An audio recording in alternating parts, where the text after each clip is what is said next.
malgré tout ce qu'on peut entendre dans cette assemblée, je rappelle que conformément à la législation, il est tout à fait possible de ne pas ouvrir à la concurrence pour les 10 ans à venir, quoi que vous assigniez.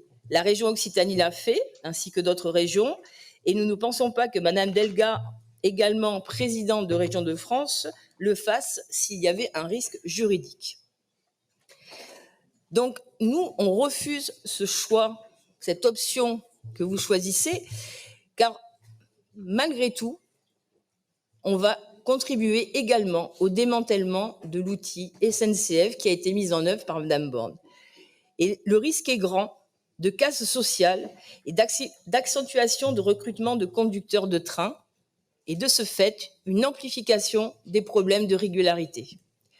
Parce que la régularité pour nos TER, c'est également un problème de personnel que l'on peut avoir sur certaines lignes où il y a un problème de recrutement des conducteurs de train et également l'état de notre réseau. Ce qui est un peu étonnant aussi, c'est que vous nous dites que vous avez peut-être la meilleure convention de France. Et en effet, si on regarde les chiffres qui nous sont annoncés, les tarifs au train kilomètre sont assez bas. Et si on compare ça aux autres régions qui ont ouvert la concurrence, c'est peut-être encore meilleur, ou à peu près les mêmes prix. Mais alors là, il y a quelque chose que nous ne comprenons pas bien. On a, vous l'avez dit et redit, vous avez travaillé avec SNCF pour négocier une convention pendant plus d'1 an. Vous arrivez à une augmentation de cette offre de à peu près 5% et demi, avec une option qui sera prise ou pas. Mais si cette convention est si excellente, pourquoi l'ouvrir à la concurrence?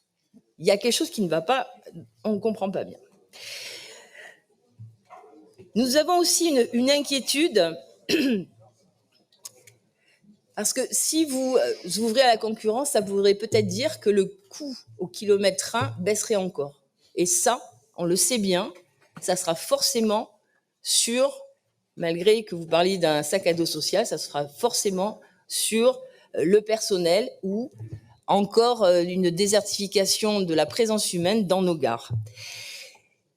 Il y a également aussi une inquiétude, c'est à propos de la billettique, puisque vous annoncez qu'en 2025, donc la région, via Modalis, pourrait reprendre toute la billettique. Le problème, et j'en ai parlé un peu ce matin, c'est que, en fait, acheter un billet simplement avec un téléphone ou un ordinateur, ça peut être compliqué pour tout le monde. À l'inauguration de la nouvelle halte à Sainte-Germaine, d'ailleurs, il n'y a aucun distributeur. Donc, quelqu'un qui découvre cette nouvelle possibilité de se rendre à Bordeaux en partant du Bouscat, eh ben, il va falloir qu'il ait anticipé, qu'il sache se servir de son smartphone. Or, 25% de la population n'a ni téléphone, ni ordinateur, ou ne sait pas se servir d'une application. Donc, le tout numérique, ce n'est pas possible. On ne peut pas accentuer les fractures sociales et augmenter comme ça indécemment les consommations énergétiques liées au tout numérique.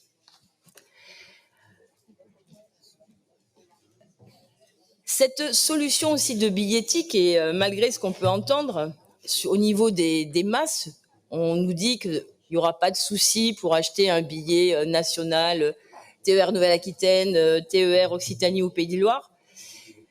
En 2 ans, ça me paraît un peu compliqué de pouvoir harmoniser tous les masses de tous ces opérateurs, puisque on n'a pas de loi nationale ni même européenne au niveau de ces dispositifs.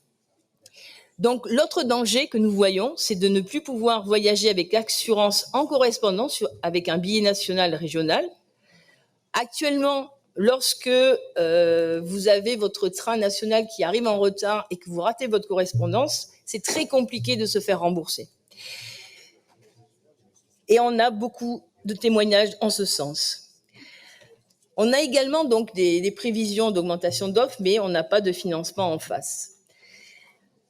Et une question encore que je me permets de reposer, puisque je n'ai pas été la seule à la poser, mais pourquoi commence-t-on par le lot Poitou-Charentes?